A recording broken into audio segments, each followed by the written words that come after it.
Hello friends, welcome back to Anjana thoughts and lakhs. So మరి ఈరోజు కూడా అండి మీ అందరి కోసం మరొక మంచి స్టిచ్చింగ్ వీడియోతో వచ్చేసాను. ఈరోజు మనం వీడియోలో అండి పాట్ నెక్కి పైపింగ్ అనేది ఏ విధంగా వేయాలనేది చూపిస్తాను. మరి పాట్ నెక్కి పైపింగ్ వేయాలంటే క్రాస్ పీసెస్ అయితే తీసుకోవాలి కదండి. మరి ఈ వీడియోలో అయితే క్రాస్ పీసెస్ తీసుకోకుండా శారీలో ఉంచి స్ట్రెయిట్ పీస్ కట్ చేసి ఏ విధంగా ఈ పాట్ నెక్ షేప్కి పైపింగ్ వేయాలనేది ఇప్పుడు మీకు చూపిస్తాను. మీరు కానీ స్కిప్ చేయకుండా చూసారంటే మీరు కూడా నేర్చుకోవచ్చు. సో ముందుగా అయితే అండి మనం మెజర్మెంట్స్ అయితే చూసేద్దాము. ఈ బ్లౌజ్ యొక్క మెజర్మెంట్స్ అయితే అండి లెంగ్త్ చూసినట్లయితే 14 ఇంచెస్ అయితే నేను తీసుకుంటున్నాను. ఇక రెడీ అయ్యాక మనకి 13 ఇంచెస్కి అయితే వస్తుందండి. కింద ఒక హాఫ్ ఇంచ్, పైన ఒక హాఫ్ ఇంచ్ మనము ఖర్చు అయితే తీసుకోవాలి. ఇక తర్వాత షోల్డర్ అయితే అండి 5 ఇంచెస్ తీసుకుంటున్నాను. ఇక ఆర్మ్ హోల్ అయితే 5.5 ఇంచెస్ అయితే తీసుకుంటున్నాను. ఇక చెస్ట్ ఏమో 34 ఇంచెస్ చెస్ట్ అండి ఇది. సో డివైడెడ్ బై 4 + 2 ఇంచెస్ అయితే తీసుకోవాలి మనం. సో ఇవన్నీ తీసుకున్నాక ఇప్పుడు మనము నెక్ విడ్త్, షోల్డర్ విడ్త్ అయితే చూద్దామండి. నెక్ విడ్త్ ఏమో పైన మనము 2 ఇంచెస్ తీసుకుంటున్నాము. ఇక నెక్ డీప్ చూసినట్లయితే 10 ఇంచెస్ అయితే ఇక్కడ నేను తీసుకుంటున్నాను. ఇక షోల్డర్ విడ్త్ అయితే అండి 3 ఇంచెస్ అయితే తీసుకోవాలి. ఈ విధంగా 2 ఇంచెస్ నెక్ విడ్త్ తీసుకోవడం వల్ల మనకి షోల్డర్ అనేది కింద మనం వెడల్పుగా పెట్టినా జారకుండా ఉంటుంది. అందుకే మనము 2 ఇంచెస్ తీసుకొని కింద మనము 2.5 వరకు తీసుకోవచ్చు. ఇంకా వెడల్పు కావాలంటే 3 ఇంచెస్ కూడా తీసుకోవచ్చు. సో మరి కింద వెడల్పుగా తీసుకోవాలి, పైన అయితే తక్కువ తీసుకోవాలి. సో ఈ విధంగా ముందు మనము స్క్వేర్ షేప్ అనేది డ్రా చేసుకుందామండి. ఇక ఆ తర్వాత చిన్నగా డ్రా చేసుకుంటూ ఈ స్క్వేర్లోంచి బయటికి వచ్చి ఈ విధంగా పాట్ షేప్ అనేది మనం డ్రా చేసి పెట్టుకుందాం. సో మరి ఇటువంటి పాట్ షేప్ని మనము నీట్గా పర్ఫెక్ట్గా కుట్టుకోవాలంటే మనం ఇక్కడ ఏం చేయాలనేది ఇప్పుడు మీకు చూపిస్తానండి. ముందుగా అయితే ఈ నెక్ షేప్ అనేది కట్ చేసి పెట్టుకుందాం. జనరల్గా అయితే అండి మనము ఈ స్క్వేర్ నెక్స్ కానీ స్ట్రైట్గా ఎటువంటి నెక్ అయినా సరే అండి పైపింగ్ అనేది మనము శారీలోంచి స్ట్రైట్గా కట్ చేసి వేసుకోవచ్చు.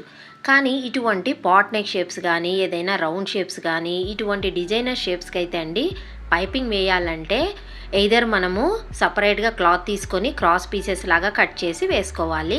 లేదు శారీలోంచి మ్యాచింగ్ వేసుకోవాలంటే మాత్రము మనము ఖచ్చితంగా క్రాస్ పీస్ అయితే తీసుకోవాలి కదండి. మరి ఈ వీడియోలో అయితే నేను క్రాస్ పీస్ లేకుండానే మీకు చూపిస్తాను. సో మరి ఇప్పుడు చూసారు కదండి, ఒరిజినల్ పీస్ మీద ఈ లైనింగ్ పీస్ అనేది పెట్టేసి నేను రౌండ్గా స్టిచ్ అయితే చేసుకున్నాను. ఈ విధంగా చేసుకోవడం వల్ల మనకి ఈ నెక్ అనేది ఏ షేప్ ఉందో అదే షేప్ మనకి పర్ఫెక్ట్గా అయితే వచ్చేస్తుందండి.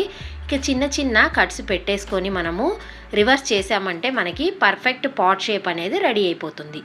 సో ఇటువంటి వాటికండి మనము మెడపట్టి వేయకుండా డైరెక్ట్గా ఈ విధంగా కుట్టామంటే మనకి ఈ నెక్ షేప్స్ అనేది చాలా పర్ఫెక్ట్గా అయితే వచ్చేస్తాయండి. షేప్ అనేది తప్పిపోకుండా బాగా వస్తుంది.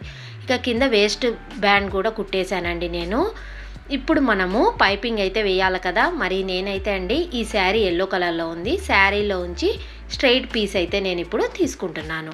నాకు మ్యాచింగ్ వేయాలని చెప్పి నేను శారీలోంచి ఈ పీస్ అయితే కట్ చేసుకున్నాను. ఈ స్ట్రైట్ పీస్ని మనము ఇప్పుడు ఏ విధంగా పైపింగ్ వేయాలనేది ఇప్పుడు మనం చూద్దాం. సో ముందుగా అయితే అండి ఈ స్ట్రైట్ పీస్లోంచి 1.5 ఇంచెస్తో మనము స్ట్రైట్గా 2 లైన్స్ అయితే మనము కట్ చేసుకుందామండి. ఎందుకంటే మెడ మొత్తం వేయాలి కాబట్టి ఇక ఫ్రంట్ కూడా వేయాలి. అందుకే మనం పొడవాటివి 2-3 పీసెస్ అయితే కట్ చేసుకున్నామంటే మనకి ఎంత కావాలంటే అంత యూజ్ చేసుకోవచ్చు.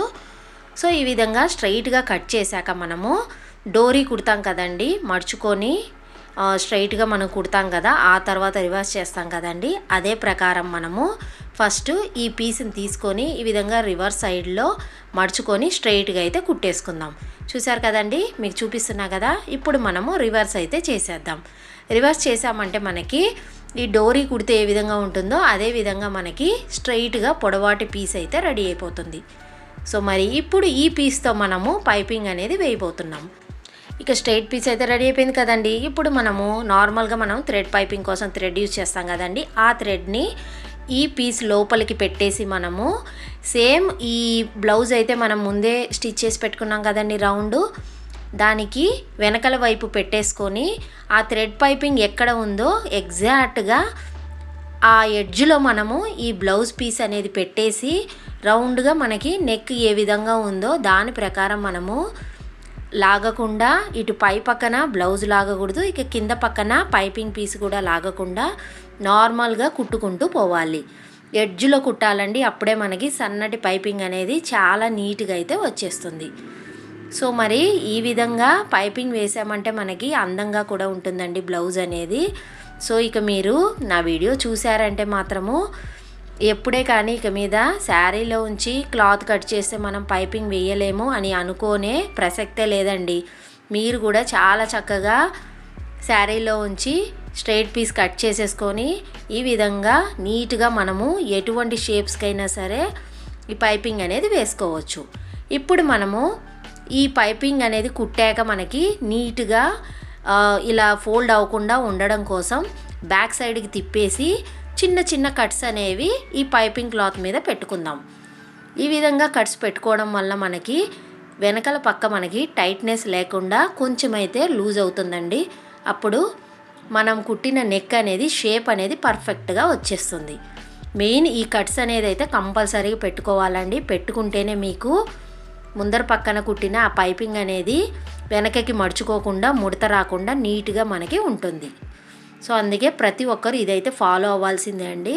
ఈ విధంగా కట్స్ పెట్టాక ఇప్పుడు మనము చేత్తో హెమ్మింగ్ చేసామంటే మనకి నీట్గా ఈ పాట్ షేప్ అనేది వచ్చేస్తుంది. సో మరి చూసారు కదండి పాట్ నెక్ కూడా ఏ విధంగా పైపింగ్తో వేసేసామో స్ట్రైట్ పీస్తో. మరి మీకు ఈ టిప్ నచ్చినట్లుంది. సో మరి మీకు కానీ ఈ ఐడియా నచ్చినట్లయితే తప్పకుండా మీరు కూడా ఒకసారి ట్రై చేసి చూడండి.